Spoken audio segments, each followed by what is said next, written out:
sa lahat. Maha. Gusto sana namin magkaroon ng karagdagang pagtatanong regarding po dun sa naging topic natin dati, EV loan. Pero Yes. unahin ko lang po itong mga nakuha nating usapan sa trade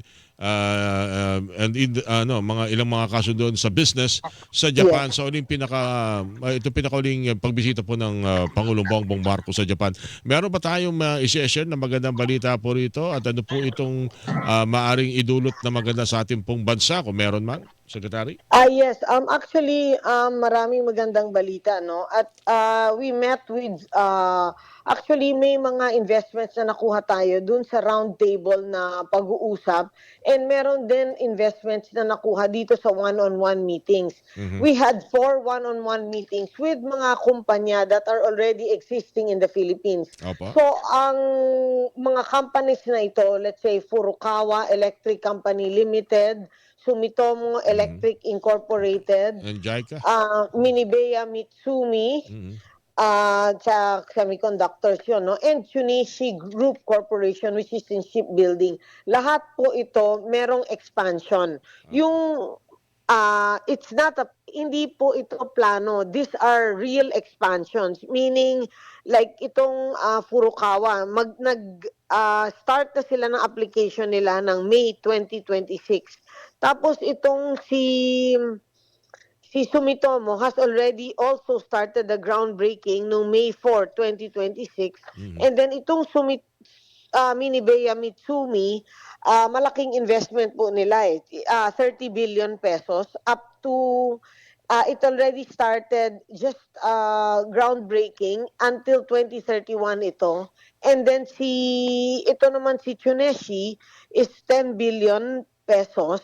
And they're just waiting for the approval of the president para sa shipyard nila sa Balamban, Oh. Cebu. So So this is mga a total of 56.3 billion pesos and 10,300 jobs. oh, that's Ito good. po yung apat na meetings that the president went we had meetings with the president and with the CEOs of these big companies in Japan. So, sana may patupad ang mabilis at effectively lalo na sa mga binabagyan nyo kasi magge-generate ng libo-libong trabaho. Yes, tama Magandang po 'yun. balita to. Actually, they've already started yung iba, no, itong May. So Mm. lahat itong meeting na ito are investment and totoong mangyayari. Hindi siya possibilities. These are real investments that Mhm. have already been committed and most of them have already started. Good. Habang pinag-uusapan nito, meron itong mga nakalipas na mga panahon na medyo hindi magandang takbo ng ekonomiya ng ating bansa. Naapektuhan po ba yung hindi ho import kundi yung export industry ng Pilipinas? Yung ating pinadadala sa ibang bansa Or tulad ng mga prutas, etc. etc. 5, our exports reached an all-time high of 15.4% for 2025. For January 2026, nag-increase po tayo ng 7.9%. Mhm. For February, we had an all-time high of 8%. For March, we hit also an all-time high naman since 1991 of 20.4%.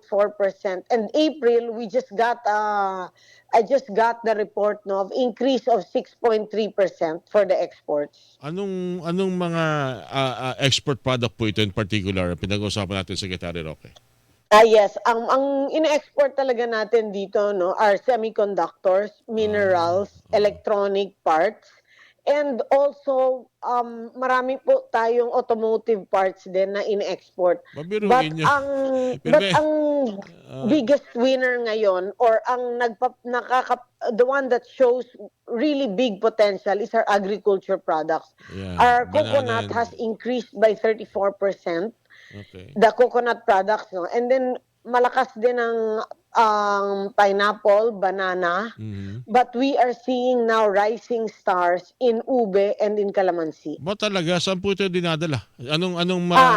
Yes, yeah. Europa ho ba ito? Ac- Actually, for this agriculture products, no, we have talaga the US market, the EU market, and also Asia and South Mm. America. Marami, and also sa UK. Mm. In fact, yung ube, no, Starbucks has already launched an ube drink sa London. So, magandang balita po ito para sa mga nagtatanim ng ube or ube mani or ube for the ube industry. Well, sana mas masuportahan pa at mas maging malaking bagay ho kasi ito dahil napag-uusapan natin gaano tayo kalakas mag-import.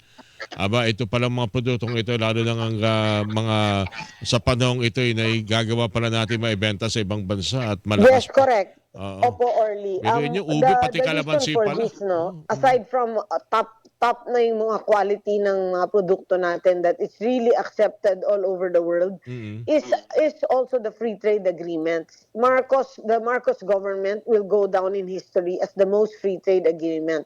What does this mean? We get preferential tariff for our products when we export it to the world. Alright. So malaking bagay po ito that keeps our prices down now. Kaya maganda rin po ang showing ng export natin.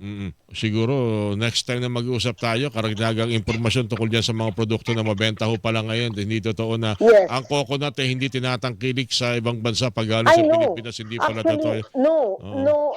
Orly, actually, no. I was in Bangkok last month and merong isang malaking Thai company that is in the coconut industry that started to invest in the Philippines. Mag-open na sila on July. Good. Ang laki ng investment nila. They're in a 3.6 hectares and they need 500 nuts of coconut a day for their production. So malaking opportunity ito. Coconuts is very big now in the world and we are the number 2 supplier of coconut in the world. So malaking potential po ito. Okay. Tatanong ko pa sana yung tungkol sa loan ninyo through SB Corp, yung EV for electric vehicle. Mukhang Yes, yeah. mas maganda itong mga pinag-usapan natin na development nito ng mga export product ng Pilipinas. Hindi ako familiar, hindi ko naririnig kasi gaano po itong mga bagay na ito. Pero Malaki. Tapos actually, I was just in Shanghai last week. Yung Oishi Group, yung Liwayway Oishi, yung Filipino group yung gumagawa ng chips. They're also opening, actually they already started building their coconut plant also in Jensan. Pag natapos po yun, they will supply coconut to China and to so many other countries because they realize ang laki ng demand ng coconut products. wow. So malaki po ang win nito ng ating agriculture business industry and this will also be a win for the farmers. Okay. Huling-huli na lang. Maikli lang. Marami na ho ba nag-apply na for loan para sa electric vehicle ng public transport? Yes, marami, no. Actually, may road shows kami and may caravans na umiikot. Marami pong drivers ang gusto mag-shift from the combustion to the electric. Actually, in less than a month, nakapag-approve na kami ng 20 na nag-apply, no, ng EV loan. So, for those that are interested to shift from combustion for the small operators, kasi yung loan Orly ng DTI through SB Corporation, yung DTI SB Corp na bangko, that loan is for small operators kasi kailangan nilang makausad So kailangan din silang tulungan. Okay. So this loan, 1 year, no payment of principal and interest and 6.7% per annum ang interest nito. Okay. Secretary, sa ulitin mukhang marami tayong pag-uusapan, development sa darating ng mga araw, lalo sa mga gustong mangutang para magkaroon ng EV. Yes, opo. Thank you, Secretary. Yes. Maraming salamat po. Thank you, Orly. Good morning. DTI Secretary Maria Cristina Roque, mga kapuso, ang inyo pong napakinggan. Paalam na ho tayo, mga kapuso. Susunod na ang super balita sa umaga nationwide.